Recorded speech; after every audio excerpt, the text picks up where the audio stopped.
Okay बच्चों, तो आज हम लोग पढ़ने वाले हैं एटॉमिक स्ट्रक्चर में photo electric effect, how it was explained by Planck's quantum theory. It's a very important part. Before this lecture, in previous lecture we did what is the photoelectric effect and why classical mechanics couldn't explain the photoelectric effect. Why classical mechanics couldn't explain this photoelectric effect. Wave theory of electromagnetic radiation couldn't explain this. So this we have already covered. आज पढ़ेंगे कि कैसे Planck की quantum theory ने सारी पहेलियों को सुलझा दिया. जो भी प्रॉब्लम आ रही थी क्लासिकल मैकेनिक्स से उस सबको उसने निपटा दिया. सब ठीक हो गया, सब बात एकदम परफेक्टली एक्सप्लेन हो गई. तो क्या क्या हुआ देखो बच्चों, समझते हैं. तो बच्चों, ये जो एक्सप्लेनेशन है ऑफ फोटो इलेक्ट्रिक इफेक्ट, इसको पीईई लिख दिया, ठीक है, बाय प्लैंक क्वांटम थ्योरी, पीक्यूटी लिख दिए. इसका श्रेय जाता है अल्बर्ट आइंस्टाइन को. इसका श्रेय किसको जाता है? इसका श्रेय जाता है, इसका क्रेडिट जाता है अल्बर्ट आइंस्टाइन को. So this was done by the great Albert Einstein, and he did this in the year 1905. और जो प्लैंक्स क्वांटम थ्योरी, जो पीक्यूटी है, बुरा मत मानिएगा, प्लैंक क्वांटम थ्योरी है, इसको शॉर्ट में लिख दिया मैंने PQT. So this was proposed by Max Planck in the year 1900, means after 5 years. This was exactly explained by Einstein that how this photoelectric effect is actually happening. तो उन्होंने क्या बताया? देखो, सबसे पहली बात क्या हुई कि जो सबसे पहले उन्होंने एक्सप्लेनेशन दिया, तो एक्सप्लेनेशन भी 2-3 पॉइंट्स में लिख देते हैं तो आपको बात स्पष्ट हो जाएगी कि किसका क्या मतलब है. प्लैंक की क्वांटम थ्योरी से फोटो इलेक्ट्रिक इफेक्ट को कैसे तोड़ा जा सकता है. तो पहला एक्सप्लेनेशन में पॉइंट 1, पहला एक्सप्लेनेशन क्या है भाई? तो फोटो इलेक्ट्रिक इफेक्ट में जो होता है ना कि shining a beam of light on to the metal surface, इसका क्या मतलब हुआ? इसका क्वांटम थ्योरी से क्या मतलब हुआ? तो shining a beam of light, shining a beam of light onto a metal surface,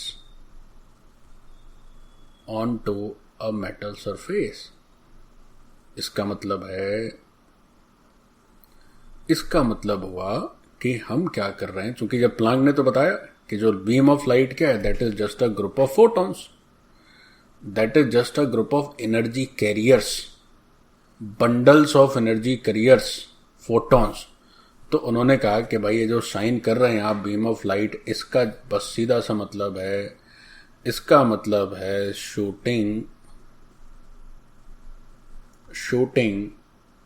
a beam of particles, a beam of energy particles या एनर्जी बंडल्स, जिन्हें की कहा गया क्या? फोटॉन्स.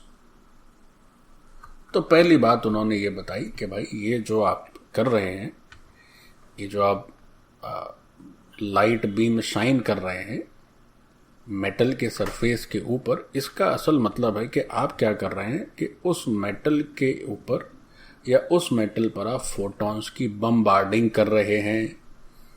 फोटॉन्स कह रहे हैं जाओ टकराओ, तेजी से टकराओ. तो आप क्या कर रहे हैं? You are just shooting a beam of energy particles which are known as photon over that metal surface. तो ये तो पहली एक्सप्लेनेशन हुई. अच्छा ठीक, अब हम सभी जानते हैं कि फोटोन में होता है एनर्जी.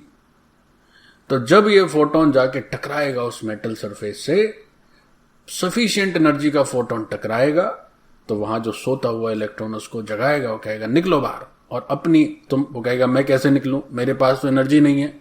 अरे तुम चिंता मत करो, मैं अपनी एनर्जी तुमको देता हूं, मेरे पास तो एनर्जी, मेरे पास एनर्जी के अलावा कुछ नहीं।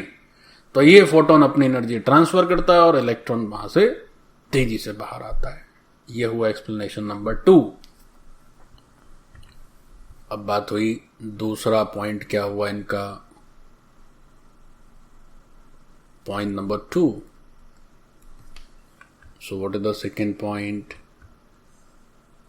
What is the second point? When a photon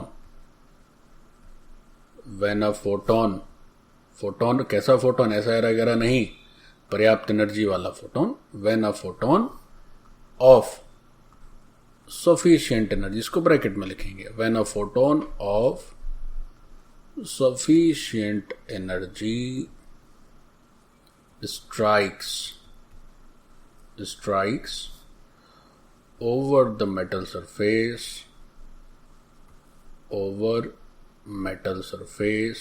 comma, क्या होता है, it transfers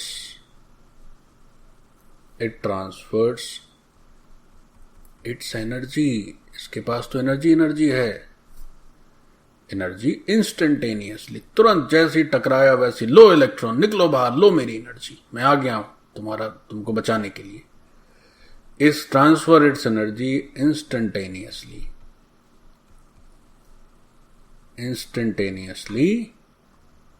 to the electron and electron ejects, या कई सारे इलेक्ट्रॉन्स होते हैं, तो electrons are ejected without any time lag और टाइम डिले, तुरंत की तुरंत इंस्टेंटेनियसली, इसने हिट किया वो बाहर निकला, तुरंत एनर्जी दी उसने। तो ये दूसरा एक्सप्लेनेशन, देखो कितना क्लियर हो गया।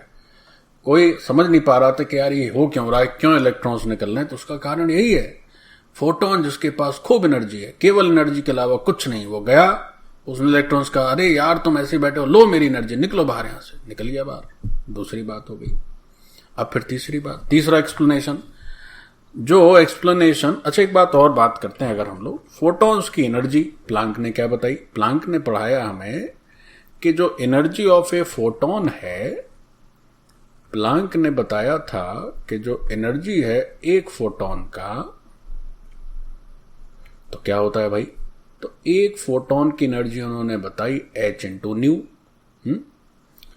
प्लांक ने एक फोटोन की एनर्जी बताई h into nu equal to h nu. हम सभी जानते हैं कि h होता है प्लांक कांस्टेंट और न्यू होता है उस रेडिएशन की फ्रीक्वेंसी, न्यू होती है उस रेडिएशन की फ्रीक्वेंसी। h क्या हो जाता है भाई इस फॉर्मूले में, h हो जाता है, पुरानी यादें हैं वैसे हम लोग पढ़ चुके हैं, h हो जाता है भाई प्लांक का कांस्टेंट, h है प्लांक का कांस्टेंट, वैल्यू है इसकी 6.626 और you can say 6.63 into 10 to the power -34 joule second. और न्यू क्या है, न्यू है फ्रीक्वेंसी, किसकी फ्रीक्वेंसी, फ्रीक्वेंसी है उस इलेक्ट्रोमैग्नेटिक रेडिएशन की फ्रीक्वेंसी जो उस सरफेस पर इंसिडेंट हो रहा है। तो भाई एक बात ये भी स्पष्ट हुई कि क्यों ऐसा फोटो इलेक्ट्रिक इफेक्ट में हो रहा था कि न्यू बढ़ाने से एनर्जी बढ़ रही थी। जैसे हर्ट्ज ने क्या देखा, जैसे जैसे न्यू बढ़ाए, जैसे जैसे हमने अपने लाइट की फ्रीक्वेंसी बढ़ाई, वैसे वैसे निकलने वाले इलेक्ट्रॉन्स की काइनेटिक एनर्जी बढ़ी। ऐसा क्यों हुआ, ऐसा इसीलिए हुआ, why because this energy, this E is directly proportional to nu. ये किसकी एनर्जी है, ये एनर्जी है अपने इलेक्ट्रोमैग्नेटिक रेडिएशन की, फोटोन से मिलकर ही ना बना, तो यही एनर्जी तो फोटोन इलेक्ट्रॉन को ट्रांसफर करता है। तो जितनी ज्यादा फ्रीक्वेंसी का रेडिएशन होगा उतना ही ज्यादा एनर्जी होगा उसके फोटॉन्स का, और जितनी ज्यादा एनर्जी ये ट्रांसफर करेगा उस इलेक्ट्रॉन को वो उतना ही तेजी से बाहर आएगा। सारा मामला एकदम समझ में आ गया, सारा मामला एकदम समझ आ गया। ठीक, तो अब तीसरा एक्सप्लेनेशन में यही चीज लिख लेते हैं। तीसरा एक्सप्लेनेशन में बताइए मित्रों, बच्चों ये विदाउट है, विद नहीं है, without any time decay. This was a silly printing mistake, you can say this must be without. मैंने बोला विदाउट, लिख दिया with. Some time it happens, don't worry. तो ये जो बात हमने सीखी, इस बात को लिख लिया जाए। सो उनके एक्सप्लेनेशन का तीसरा बिंदु, दो बात हो गई कि इलेक्ट्रॉन को एनर्जी ट्रांसफर कर दी फोटोन ने। अब ई चूंकि एच न्यू के इक्वल है, तो हुआ क्या कि देखो, greater the frequency of light, greater the frequency of light, light की फ्रीक्वेंसी जितनी अधिक, तो उससे हमें क्या सर, देखो उससे क्या, greater the frequency of light, तो इसका मतलब हुआ greater the energy of photon. इसका मतलब हुआ greater the energy of photon.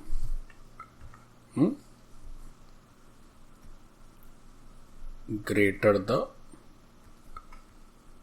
Energy of photon. और अब ये ज्यादा एनर्जी ट्रांसफर करेगा। तो इससे क्या पता चला, इससे हुआ कि ग्रेटर ट्रांसफर,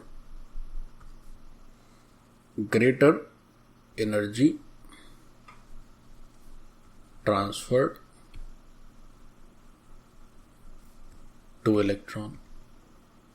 अब एनर्जी इलेक्ट्रॉन को ज्यादा मिल गई, तो क्या हुआ, greater the kinetic energy, greater the kinetic energy of electron. सारा मामला एकदम शीशे की तरह साफ हो गया, कुछ बचा नहीं, अनसुलझा कुछ बचा नहीं, सारा मामला सुलझ गया, कुछ बचा नहीं, सब कुछ स्पष्ट हो गया, सब कुछ आइंस्टाइन ने एकदम क्लियर कर दिया कि किसका क्या मतलब है, क्यों पहले गड़बड़ हो रही थी, क्यों अब सब मामला ठीक हो गया। So thanks must be given to both Planck as well as Einstein.